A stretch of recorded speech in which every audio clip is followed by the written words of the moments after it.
Saya Fitri Rahmayanti, saya guru BK di SMP Negeri 202 Jakarta. Saya bekerja di SMP ini sejak tahun 2015, jadi sekitar itu 11 tahun ya. Saya bekerja di SMP ini sejak tahun 2015, jadi sekitar itu 11 tahun ya. Pertimbangan etis konselor dalam memberikan konseling itu ada beberapa hal yang perlu diperhatikan, terutama 10 asas itu ya. Itu beberapa saja yang saya sebutkan, terutama kerahasiaan, kemudian selain kerahasiaan itu kemudian ada keduanya saling ada persetujuan, komitmen sebelum melakukan itu. Kemudian kalau misalnya bukan tugas ibu sebagai guru BK, harus ada alih tangan kasus, itu harus dialihkan kepada yang lebih profesional seperti psikolog. Ibu kan guru SMP ya Bu. SMP kan pasti masa-masa transisi anak dari anak-anak remaja ya Bu. Kira-kira seberapa sering sih Ibu mengalami kasus dilema moral? SMP itu memang masa dari SD, anak-anak banget ya, menuju ke kedewasaan gitu ya. Jadi banyak banget dia mengalami masalah dilema moral ya, betul ya. Salah satunya misalnya yang paling ini sih yang ada hubungannya dengan keagamaan, religi. Jadi ada anak yang dia orang tuanya lain agama, dengan orang tua beda agama, kan kita menyatukan ini ya, visi mereka itu susah jadi ada juga ya antara ibu dengan ayah tidak kompak dalam mendidik anak. Jadi itu biasanya solusinya adalah ya satu-satu dulu gimana yang diinginkan bagaimana untuk kedepannya anaknya, biar anaknya tidak mengalami kebingungan dalam mengarahkan masa depan dia sendiri. Alhamdulillah sih selama ini nggak terlalu berat sih kalau saya bilang ya. Jadi kasus yang saya alami selama 14 tahun ini masih bisa ditangani, masih ada kerjasama dengan orang tua, komunikasi gitu ya. Kemudian kalaupun saya mengalami kebuntuan gitu ya, tetap masih bisa ada solusinya. Biasanya saya cari orang yang netral gitu ya, tidak ke sana tidak ke sini. Kemudian kalau memang kasus itu harus melibatkan profesi yang lebih profesional lagi, saya akan kasih rujukan ya. Biasanya udah pernah tuh ke psikolog di puskesmas pernah ya. Kemudian biasanya itu ada hubungannya dengan kemampuan anak, dia masuk ke sini dari jalur apa. Mestinya dia berkebutuhan khusus, tapi dia masuknya jalur domisili. Akhirnya dia tidak bisa mengikuti ya, tertinggal terus sama temannya. Ternyata setelah di tes oleh psikolog, ternyata dia mengalami berkebutuhan khusus. Cuman orang tuanya pun tidak memahami kalau dia tuh kasihan kan. Jadi alhamdulillah setelah ada hasilnya dari psikolog itu, orang tua baru menyadari ternyata mereka kurang perhatian dan sebagainya gitu.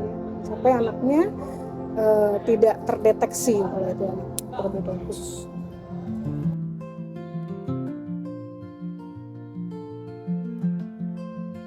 Menurut Ibu sangat penting sekali. Konselor harus tahu di mana batas-batasnya sebagai guru BK, menangani sampai apa, nggak boleh kebablasan gitu ya. Jadi harus tahu kalau masih dalam perilaku, masih dalam akademik, non akademik, boleh ditangani oleh guru BK. Tapi kalau udah masalah mengenai kesehatan yang harus merujuk ke dokter yang ini ya, dokter yang mengerti. Kita harus merujuk, jadi jangan kebablasan gitu. Jadi penting banget. Pertimbangan etis konselor itu sangat penting bagi para guru BK. Kenapa itu penting? Karena kita perlu menavigasi seorang konselor dengan kemampuan pengambilan keputusan moralnya dalam memberikan layanan bimbingan dan konseling di sekolah, di mana kita selama ini tahu bahwa siswa-siswa yang kita hadapi ini sangat beragam latar belakangnya, dari latar belakang budaya, dari latar belakang keluarga, dan juga konflik-konflik yang pernah mereka alami. Mengapa pertimbangan etis konselor itu penting untuk diteliti? Karena bagi kami, para dosen BK, kami perlu merancang program untuk pengambilan keputusan moral para konselor sekolah. Sehingga untuk asesmennya sendiri karena belum pernah ada dan instrumen untuk mengukurnya belum pernah ada, sehingga kami mengembangkan instrumen baru yang dinamakan Counselor Ethical Consideration untuk mengakses kemampuan pertimbangan etis konselor dalam mengambil keputusan moral.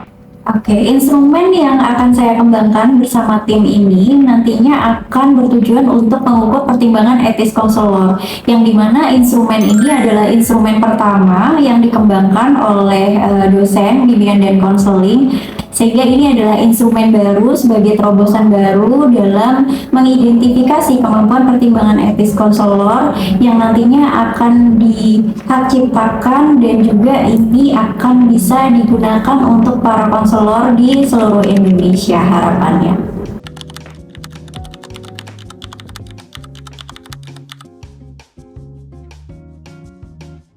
Menurut saya, pertimbangan etis dalam konseling adalah proses berpikir dan pengambilan keputusan yang dilakukan konselor untuk memastikan setiap tindakan, ucapan, dan sikapnya selama proses konseling sesuai dengan nilai moral, kode etik profesi, dan kepentingan terbaik klien.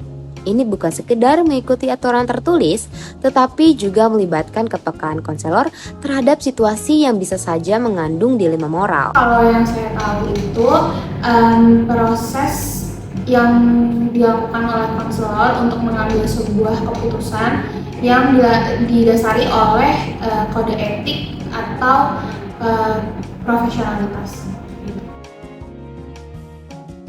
Menurut saya, seorang konselor perlu mempertimbangkan etika karena konseli berada dalam posisi rentan dan mempercayakan hal-hal pribadinya kepada konselor, sehingga relasi ini rawan disalahgunakan bila tidak ada batasan etis yang jelas.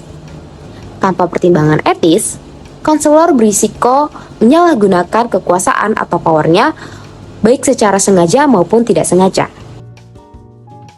Menurut saya etika itu sangat penting, terutama di dalam proses konseling, karena etika itu salah satu hal yang buat konseli atau klien kita tuh bisa percaya gitu sama kita gitu, karena di situ kita ada kepercayaan yang dijaga seperti itu.